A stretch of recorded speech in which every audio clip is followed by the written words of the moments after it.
بسم اللہ الرحمن الرحیم۔ السلام علیکم ورحمۃ اللہ وبرکاتہ۔ جی ناظرین، لیلۃ القدر کے حوالے سے کچھ باتیں آپ لوگوں کی خدمت میں کرنا چاہتا ہوں۔ نبی اکرم صلی اللہ علیہ وسلم نے ارشاد فرمایا کہ لیلۃ القدر کی رات یہ دعا آپ لوگ زیادہ مانگے۔ نبی صلی اللہ علیہ وسلم نے فرمایا کہ لیلۃ القدر میں یہ دعا زیادہ پڑھا کرو۔ اللہم انک عفو تحب العفو فاعف عنا۔ اے اللہ، تو معافی کو پسند کرتا ہے، سراپا معافی ہے، بس تو ہمیں معاف کر دے۔ قرآن میں اللہ رب العزت نے 2 جگہ پر لیلۃ القدر کی فضیلت بیان کی ہے، ایک سورۃ دخان میں اور دوسرا سورۃ قدر میں۔ سورۃ دخان میں کہا انا انزلناہ فی لیلۃ مبارکۃ، ہم نے اس قرآن کو نازل کیا برکت والی رات میں، اور سورۃ القدر میں ہے انا انزلناہ فی لیلۃ القدر، ہم نے قدر کی رات میں اس کو نازل کیا۔ اور دونوں جگہ قرآن میں ہے تنزل الملائکۃ والروح فیہا باذن ربہم من کل امر، کہ فرشتے اس رات میں اللہ کے حکم کو لے کر نازل ہوتے ہیں۔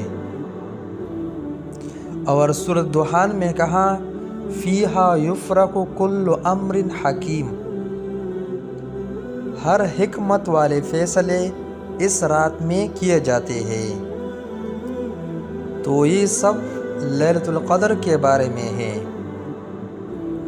اور قرآن میں ہے خیر من الف شہر،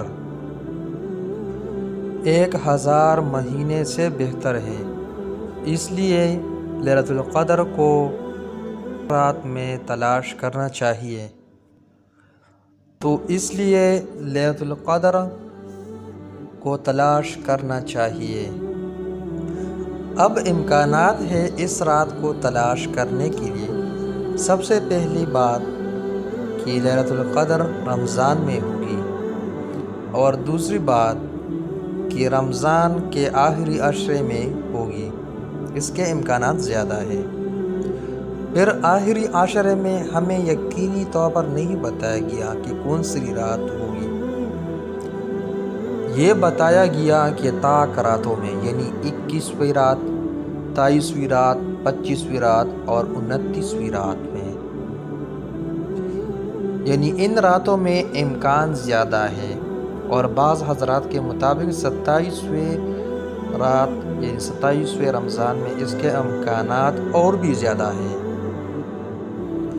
یقیناً کوشش کرنی چاہیے رمضان کے آخری عشرے میں خوب عبادت کی جائے۔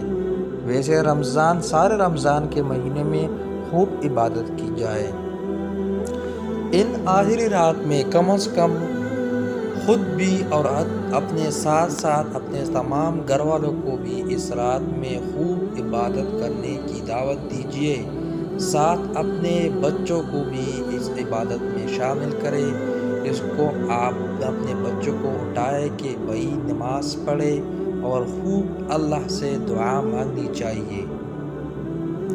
اس لیے میرے بھائیوں اور بہنوں، اس رات میں خوب گڑ گڑا کے اللہ سے خوب دعائیں مانگنی چاہیے، رو رو کے اللہ سے دعائیں مانگنی چاہیے، اپنی خطاؤں پر استغفار کیے جائے، خوب اللہ سے دعا مانگی جائے۔ سب کچھ اللہ سے مانگے، اور یہ دل میں رکھے کہ میں اللہ سے جو بھی مانگوں گا اللہ رب العزت مجھے دے گا۔ اللہ کے سامنے جھکو گے تو اللہ رب العزت چپل پھاڑ کے دے گا۔ بھائی اللہ رب العزت سب سے پہلے مجھے اور بعد میں آپ سب لوگوں کو ان باتوں پہ عمل کرنے کی توفیق عطا فرمائے۔